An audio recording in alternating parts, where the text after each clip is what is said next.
నేను మీ విశ్వాస్ కంప్యూటర్స్ అండి. అందరికీ నమస్కారం అండి. సో మీకు ఎప్పటి నుంచో చెప్తున్నానండి. సో గ్యారంటీ సో గ్యారంటీ ఇచ్చే ఏకైక స్టోర్ మన విశ్వాస్ కంప్యూటర్స్ అనండి. సో చాలామంది బయట మిమ్మల్ని మోసం చేస్తున్నారని గుర్తుపెట్టుకోవాలి. మరలా ఎందుకు చెప్తున్నానంటే ఈ మధ్య రెగ్యులర్గా చాలా ప్రాబ్లమ్స్ వస్తున్నాయి. అదర్ స్టోర్లో పర్చేజ్ చేసిన ల్యాప్టాప్స్ అదర్ స్టోర్లో బీభత్సమైన ప్రాబ్లమ్స్ వస్తున్నాయి. సో అన్న మాకు చెప్తుంది ఒకటి, మేము బ్లైండ్గా నమ్మి అటు వెళ్ళాము ప్రైస్ తక్కువ అని. సో ప్రైస్తో తక్కువ అని 1000 రూపాయలు తక్కువ ఉందని 500 తక్కువ ఉందని పర్చేజ్ చేస్తున్నాము. సో అది waste material, China material, scrap material. So మాకు ఒక్కళ్ళు కూడా ప్రాపర్గా సమాధానం ఇవ్వట్లేదు, కనీసం బిల్లులో స్టాంప్ కూడా ఇవ్వట్లేదన్న, రాసి కూడా ఇవ్వట్లేదు.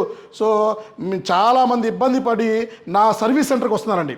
సో మన చిప్లవాల్ సర్వీస్ సెంటర్కి రెగ్యులర్గా 5 నుంచి 10 మంది అదర్ స్టోర్లో పర్చేజ్ చేసిన వాళ్ళు వస్తున్నారు. సో వాళ్ళ కోసం అని చెప్తున్నాను. సో మరీ చెప్తున్నాను, ఒక్కసారి క్వాలిటీ చూడండి.